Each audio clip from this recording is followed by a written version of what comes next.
오늘은 요한복음 12장 1절에서 11절까지의 말씀으로 잠시 은혜를 나누겠습니다. 예수님께서 나사로를 살리셨습니다. 그리고 오늘 말씀은 그 후에 6월절 엿새전이라는 말씀으로 시작을 합니다. 이제 6일 후면 6월절이 시작이 됩니다. 예수님께서 베다니에 이르시니 이곳은 예수께서 죽은 자 가운데 살리신 나사로가 있는 곳이라. 나사로의 집에 있게 됩니다. 그곳에서 2절에 거기서 예수를 위하여 잔치할세 합니다. 그 자리에서 예수님을 위한 잔치가 벌어집니다. 나사로가 있고 또 마르다는 일을 하고, 나사로는 예수와 함께 앉은 자 중에 있더라. 그 중에는 나사로와 마르다가 있습니다. 그리고 나서 마리아가 등장합니다. 마리아는 지극히 비싼 향유 곧 순전한 나드 한 근을 가져다가 예수의 발에 붓고 자기 머리털로 그의 발을 닦게 됩니다. 지금 예수님을 위한 잔치에 죽었다가 살아난 나사로가 있습니다. 얼마나 기쁘고 좋을까요? 죽고 나서 나흘이 지나 이제 냄새도 나고, 죽고 나서 나흘이 지나 사람들이 모여 애곡하고 마르다와 마리아를 위로하던 그 자리, 오라버니의 장례를 준비하고 사람들을 맞이하며 그 슬픔 가운데 있던 마르다와 마리아, 그리고서 예수님이 나사로야 나오라 하신 후에 그들이 모여 예수를 위한 잔치를 합니다. 얼마나 감사하고 좋은 시간이고 행복한 시간이겠습니까? 마르다는 기쁨으로 일을 합니다. 나사로는 예수님 앞에서 부활이요 생명이 되신 그 주님과 더불어 말씀을 나누고 있을 것 같습니다. 마리아는 그 감사함을 어떻게 표현하냐?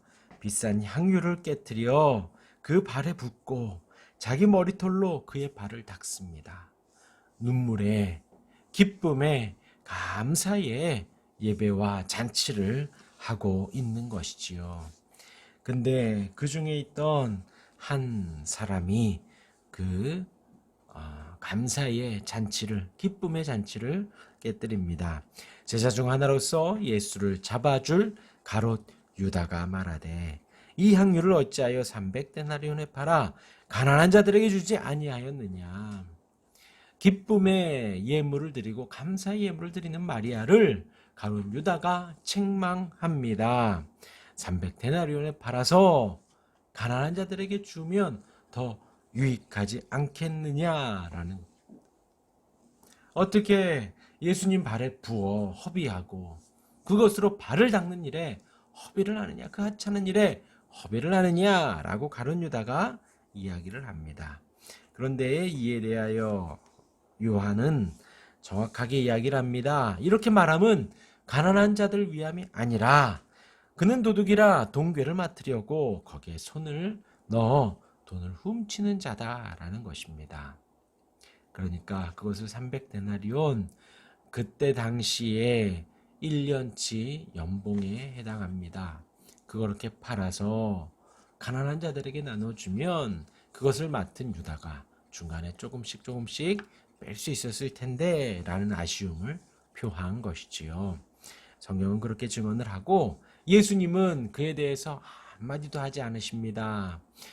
가룟 유다가 나쁜 자이고 도둑이고 이제 앞으로 팔 자이지만 예수님은 그를 향하여 면박을 주거나 그를 향하여서 뭐라 하시지 않으시고, 그를 가만두어 나의 장래할 날을 위하여 그것을 간직하게 하라.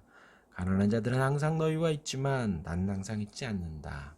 이제 곧 6일 후면 6월절이 되고 예수님이 십자가를 지시는 그 일 속에서 마르다가 지금 향유를 붓는 그것은 장래할 날을 위하여 준비하는 것이다 라는 것이에요.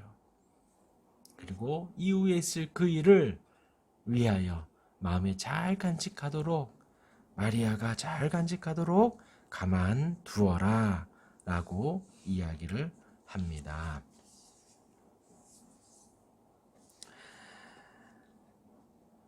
정말 그 잔치는 예수님을 위한 기쁨과 감사의 잔치였지만 예수님은 지금 죽음을 준비하며 그 시간을 견디고 계시는 것이지요. 마리아를 아무렇지 않게도 놔두시고 가룟 유다도 혼내지 않으시고 마르다와 더불어서 나사로와 더불어서 그 시간이 이제 곧 있을 예수님의 죽음을 준비하는 시간이 되게 되어집니다. 그런데 그리고서는 9절부터 11절에 아주 의미심장한 말이 있습니다. 유대인의 큰 무리가 예수께서 여기 계신 줄을 알고 오니 이는 예수만 보기 위함이 아니요 죽은 자 가운데서 살리신 나사로도 보려 함이러라. 거기 있는 모든 이들은 유대인들은 이제 나사로가 죽었다가 살아난 무덤 가운데 수족을 메고 일어나 돌아다닌 그 사건, 나사로야 나오라 하니 죽어 나흘이나 지나 냄새가 나는 그가 걸어 나왔던 그 일들이 너무나도 신기했던 것이지요. 11절에 보니 나사로 때문에 많은 유대인이 가서 예수를 믿음이러라.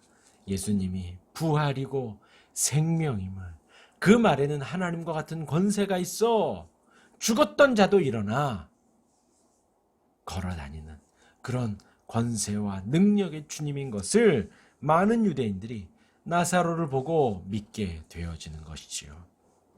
그런데 그 자리에는 대제사장들이 나사로까지 죽이려고 모의하게 됩니다. 죽었다 살아나는 큰 기적이 있었음에도 불구하고 예수님이 하나님의 아들임을 믿는 것이 아니라, 예수님이 하나님이심을 믿는 것이 아니라 예수님도 제거하고 죽었다 살아난 나사로까지도 제거하려고 하는 그들의 악함이 너무나도 여실히 드러납니다. 그리고 또 우리에게도 결단을 주게 하지요. 우리의 인생도 우리의 심령도 나사로와 같으니 말이지요.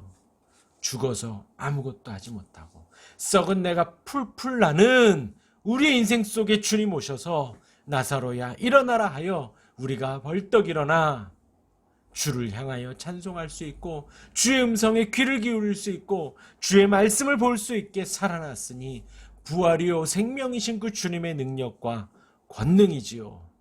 이제 우리가 할 일은 나사로 때문에 많은 유대인들이 예수를 믿음이러라 한 것처럼 우리가 얻은 생명과 부활과 기쁨과 감사를 증거할 때에 나사로가 받을 이 죽음의 위기, 나사로가 받을 이 죽으려고 모의하게 되는 이러한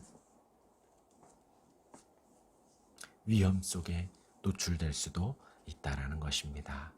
오늘의 말씀 기억하시며 주 앞에 기쁨과 감사의 예배를 드리며 어떠한 위협 속에서도 주를 따를 수 있는 우리 모두가 되기를 주님의 이름으로 축원합니다. 아멘. 기도하겠습니다.